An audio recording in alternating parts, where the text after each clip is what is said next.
ತೊಂದರೆ ಕೊಟ್ಟಾಗ ಅವ್ರು ನೋಟಿಸ್ ಕೊಡ್ತಾರೆ, ಪೊಲೀಸ್ ಸ್ಟೇಷನ್ಗೆ ಬರ್ತಾರೆ, ಡಾಕ್ಯುಮೆಂಟ್ಸ್ ಕೊಡ್ತೀವಿ ಅಂತ ಹೋಗ್ತಾರೆ, ಒಂದು ತಿಂಗಳಾದ್ರೂ ತಂದು ಕೊಡೋಲ್ಲ. ಒಂದು 20 ದಿವಸದಿಂದ ಹಿಂದೆ ಹೋಗ್ಬಿಟ್ಟು ಸುಮಾರು ಅಲ್ಲಿ ಮುಖಂಡರು 3-4 ಜನ ಮುಖಂಡರು ಕರ್ಕೊಂಡು ಇವ್ರ ಫ್ಯಾಮಿಲಿ ಎಲ್ಲ ಒಟ್ಟು ಕುಟುಂಬ ಹೋಗಿ ದೊಡ್ಡಬಳ್ಳಾಪುರ ಶಾಸಕರಾದಂಥ ಧೀರಜ್ ಮುನ್ರಾಜು ಅವ್ರನ್ನ ಅವ್ರ ಮನೆಯಲ್ಲಿ, ಅವ್ರ ಕಚೇರಿಯಲ್ಲಿ, ಅವ್ರ ಮನೆ ಕಚೇರಿಯಲ್ಲಿ ಹೋಗಿ ಮೀಟ್ ಮಾಡ್ತಾರೆ.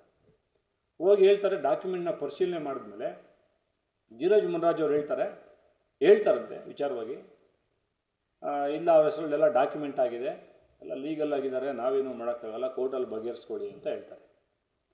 ಆ ವಿಚಾರದಲ್ಲಿ ಇಲ್ಲ ನಮಗೆ ಮರ್ಯಾದೆ ಹೋಗ್ಬಿಟ್ಟಿದೆ, ನಾವು ನಿಮ್ಮ ಕಾರ್ಯಕರ್ತರೆ, ನಾವು ನಿಮ್ಮ ಕೆಲಸ ಮಾಡಿದ್ದೀವಿ, ನಮ್ಗೆ ಏನಾದರೂ ಮಾಡಿ ಸ್ವಲ್ಪ ಸೆಟಲ್ಮೆಂಟ್ ಮಾಡಿಸ್ಬೇಕು ಈ ವಿಚಾರದಲ್ಲಿ, ನಮ್ಮ ಮರ್ಯಾದೆ ಹೋಗ್ತದೆ ಅಂತ ಹೇಳಿದಾಗ ಅವ್ರೇನೋ ಕಾಂಪೌಂಡ್ ಹಾಕೋಕ್ಕೆ ಬಿಡಬೇಡ್ರಿ, ಇನ್ನೆಲ್ಲ ಆಗೋದು ಆ ಕಡೆ ಆಗ್ಬಿಟ್ಟಿದೆ, ಇನ್ನು ಕಾಂಪೌಂಡ್ ಹಾಕ್ಬಿಟ್ಟು ನಿಮ್ಗೆ ಸೆಟಲ್ಮೆಂಟ್ ಆಗಲ್ಲ, ಕಾಂಪೌಂಡ್ ಹಾಕಿ ಬಿಡಬೇಡ್ರಿ, ಅದೇನೋ ಬಂದು ಅವ್ರು ಸೆಟಲ್ಮೆಂಟ್ ಮಾಡೋಣ ಅಂತ ಹೇಳಿ ಕಳಿಸ್ತಾರಂತೆ ಅವ್ರಿಗೆ, ಯಾರಿಗೆ ನಮ್ಮ ಆಪೋಸಿಟ್ ಅವ್ರಿಗೆ.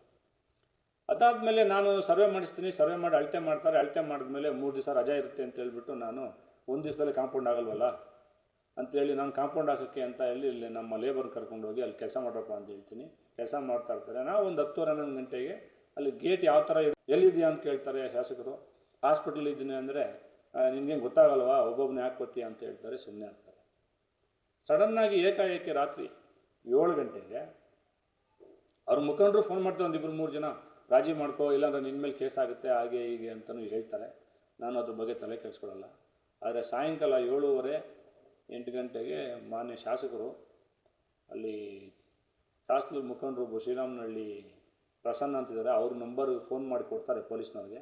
ಶಾಸಕರಿಗೆ ಖುದ್ದಾಗಿ ಮಾತಾಡಿ ಅವ್ರಿಗೇನು ಸೆಕ್ಷನ್ಸ್ ಹಾಕಿದ್ದಾರೆ ಅದೇ ಸೆಕ್ಷನ್ಸ್ ಹಾಕಿ ಅವ್ರ ಮೇಲೆ FIR ಮಾಡಿ, ನೀವು ಅದೇ ಸೆಕ್ಷನ್ಸ್ ಹಾಕಿ ಅವ್ರ ಮೇಲೆ FIR ಮಾಡಬೇಕು, ಅವ್ರ ಮೇಲೆ FIR ಮಾಡಿದ್ರೇ ಇಲ್ಲಾಂದರೆ ಅದು ಚೆನ್ನಾಗಿರಲ್ಲ ಅಂತೇಳಿ ಅವರಿಗೆ ಅವರ ಒಂದು ಭಾಷೆಯಲ್ಲಿ ಶಾಸಕರ ಭಾಷೆಯಲ್ಲಿ ಅವ್ರಿಗೆ ಹೇಳ್ತಾರೆ.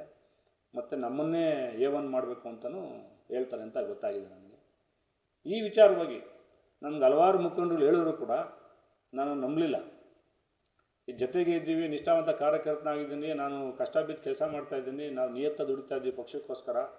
ಇದು ಪಕ್ಷದ ವಿಚಾರ ಅಲ್ಲ, ಇದು BJPಗೂ ಇದಕ್ಕೆ ಸಂಬಂಧಪಟ್ಟಿದ್ದಲ್ಲ, ಇದು ವೈಯಕ್ತಿಕವಾಗಿ ವಿಚಾರ. ಈ ವಿಚಾರಕ್ಕೆ ಅವ್ರು ಬರ್ತಾರಲ್ಲ ಬರಲ್ಲ ಬಿಡು ಅಂತ ನಾನೇನೋ ಸುಮ್ಮನೆ ಹಾಕ್ಕೊಂಡ್ರೆ, ನಾನು ಮಂಗಳವಾರನೋ ಇಲ್ಲ ಬುಧವಾರ, ಮಂಗಳವಾರ ನೈಟ್ ಒಂದು 11 ಗಂಟೆಗೆ ಅವರು ಒಂದು ವಾಟ್ಸಪ್ ಕಾಲ್ ಮಾಡ್ತೀನಿ ಶಾಸಕರಿಗೆ. ಏನು ಸರ್ ಇದು ಈ ಥರ ನಿಮ್ಮ ಹೆಸರು ಬರ್ತಾ ಇದೆ, ಹಿಂಗೆಲ್ಲ ಮಾಡ್ಬೋದಾ ನೀವು ಅಂತ ಕೇಳಿದಾಗ, ಎಲ್ಲ ಅದು ನಾನೇ ಫೋನ್ ಮಾಡಿ ಮಾತಾಡಿದೆ, ಅದು FIR ಆಗಿ ನಿಜಾನೇ, ಅವರೆಲ್ಲ ಬಂದು ನನ್ನ ಹತ್ರ ಕೇಳ್ಕೊಂಡಾಗ ಅದು ನಾನು ಮಾಡಲೇಬೇಕಾಯಿತು, ಆಯ್ತು ಏನೋ ರಾಜಿ ಮಾಡ್ಸೋಣ ಬಿಡಿ, ಅವ್ನು ಕರೆಸ್ತೀನಿ, ನೀವೇ ಕುತ್ಕೊಂಡು ರಾಜಿ ಮಾಡ್ಕೊಳ್ಳಿ, ಬಗೆಹರಿಸ್ಕೊಳ್ಳಿ ಅಂತ ಹೇಳ್ತೀನಿ.